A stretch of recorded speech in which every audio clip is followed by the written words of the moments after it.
महान कवि कबीर जी के दो पंक्तियों से अपनी बात शुरू करना चाहता हूँ कि दुख में सुमिरन सब करे, सुख में करे न कोय, जो सुख में करे सुमिरन तो फिर दुख काहे हो। मामला ये है कि अभी महागठबंधन के लोग सीमांचल में रैली करने आ रहे हैं। उस पर एक बड़ा सवाल यहाँ सीमांचल के लोगों की तरफ से भी है और उसका सबसे बड़ा निशाना MIM है। इसी के ताल्लुक से दो बातें आपके सामने रख रहा हूँ कि इस वक्त सीमांचल में रैली करने का औचित्य क्या है, और एकमात्र उनका औचित्य है वो ये है कि MIM को मिटा दो, MIM का जो जन आधार है उसको छीन लो। और चूंकि पिछले दिनों में यही महागठबंधन के लोगों ने MIM के लोगों को पार्टी से छीनकर हमारी पार्टी को तबाह करके सरकार बनाई। हमारा बलिदान कर दिया आपने, लेकिन हम आपसे सवाल करना चाहते हैं कि आप रैली करने किस वजह से आते हैं। आप बिहार में इस वक्त अपोजिशन में नहीं हैं, जो सरकार आपकी नहीं सुनती आप जनता के दरमियान में आ रहे हैं। आप अपोजिशन में नहीं है कि सरकार की नाकामी बताने आ रहे हैं। आप अपोजिशन में नहीं है कि सरकार में आने के लिए अपने प्लानिंग और अपने मंसूबे का ऐलान करने आ रहे हैं। आप इस वक्त सत्ता में, बिहार की सत्ता आपके हाथ में है। आप जब सीमांचल आ रहे हैं तो आपको ये बताना होगा कि आपने सीमांचल के लिए अब तक क्या किया है, सीमांचल के लिए क्या किया है, उसका हिसाब आपको देना पड़ेगा।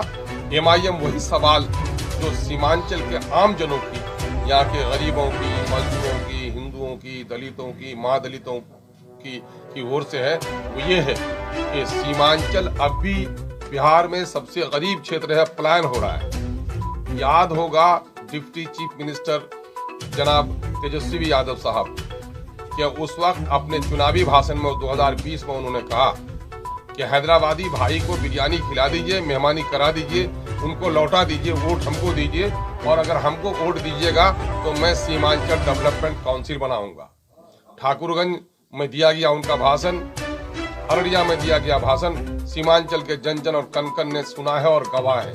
तो सरकार बनाए भी 6 महीने हो गए, आप 6-7 महीने से ज्यादा हो गए, और आपने अब तक सीमांचल विकास आयोग का गठन क्यों नहीं किया।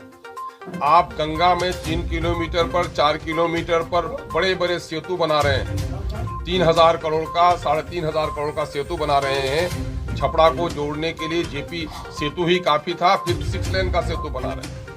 आप सेतु बना रहे हैं, वहां भी सबलपुर से लेकर के राघोपुर को जोड़ने के लिए बना रहे हैं 3,000 करोड़ का। तो आखिर सीमांचल के लोग आज भी 40 किलोमीटर की दूरी पर, जो यहाँ महानंदा, डोक, कनकई, परमान इत्यादि नदियों में 40-40 किलोमीटर पर पुल नहीं है, जिसका प्रतिकूल प्रभाव यहाँ के जनजीवन पर पड़ा है, मनफी असरात पड़े हैं। शहर लोगों का दूर हुआ है, चीजों के किराए ज्यादा लग रहे हैं, बीमार हॉस्पिटल तक पहुँचते पहुँचते 10 किलोमीटर की दूरी को 70 किलोमीटर में, 80 किलोमीटर पर तय करने पर मजबूर है।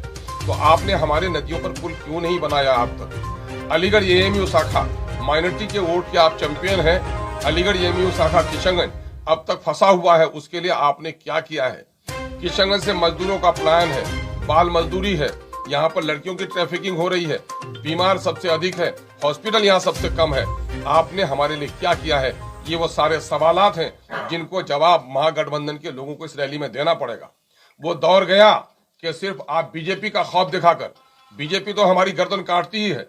बीजेपी ने सीमांचल के विकास के बारे में कभी नहीं सोचा, बीजेपी ने हमेशा सीमांचल का विनाश किया है। तो फिर बीजेपी का खौफ दिखा दिखाकर आप अगर सीमांचल में अपना पांव जमाना चाहते हैं तो वो दिन आपके गए हैं। आपको हिसाब देना पड़ेगा। जो भी लोग हैं इस वक्त महागठबंधन में, इन 75 सालों तक उन्हीं की सरकार रही है। एक लंबे अरसे तक कांग्रेस की सरकार रही है। कांग्रेस के जाने के बाद लालू जी की 15 साल की सरकार रही है, जिसमें समाजी इंसाफ का नारा दिया गया। 17 साल हो गए नीतीश जी के सरकार के, 18 साल के आपने इंसाफ के साथ तरक्की का दावा किया है।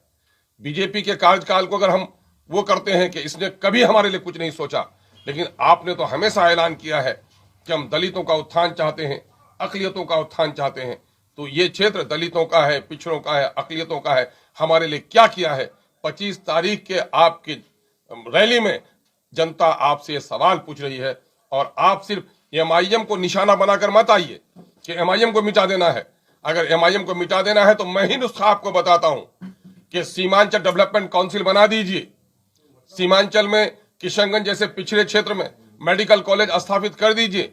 यहाँ के लोगों के लिए रोजगार के लिए यहाँ पर कल कारखाने बना दीजिए। यहाँ पर मानंदा बेसिन पर पुनर्विचार करते हुए उसको जमीन पर उतार दीजिए। यहाँ के लोगों के रोजगार के मौके यहाँ पर फराहम कर दीजिए।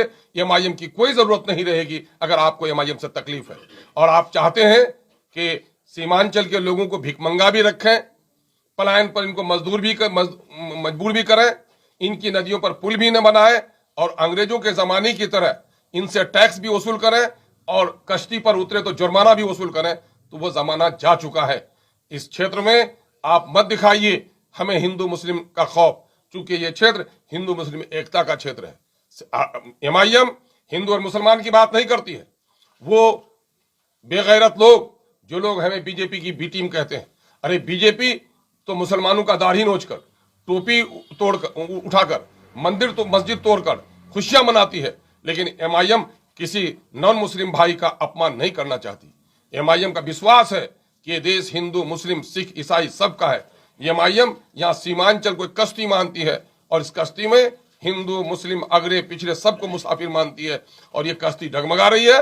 इस कश्ती को किनारा पहुंचाना चाहती है। वो मुसलमानों के मस्जिद की लड़ाई नहीं लड़ आई है, बल्कि सीमांचल के जन जन और कन कन पिछड़े जनता की लड़ाई लड़ने आई है। इसलिए अगर आपको सीमांचल में रैली करना है तो इन मुद्दों का जवाब देना पड़ेगा। अगर आप जवाब देने के लिए तैयार नहीं है तो आपके पास शक्ति है, सरकारी धन बल छल सब कुछ आपके पास है। आप अपना ढोल बजाकर चले जाइए, लेकिन सीमांचल की जनता उनके मुद्दों का जब तक हल नहीं पेश करेंगे आपको कदम जमने की इजाजत नहीं देगी।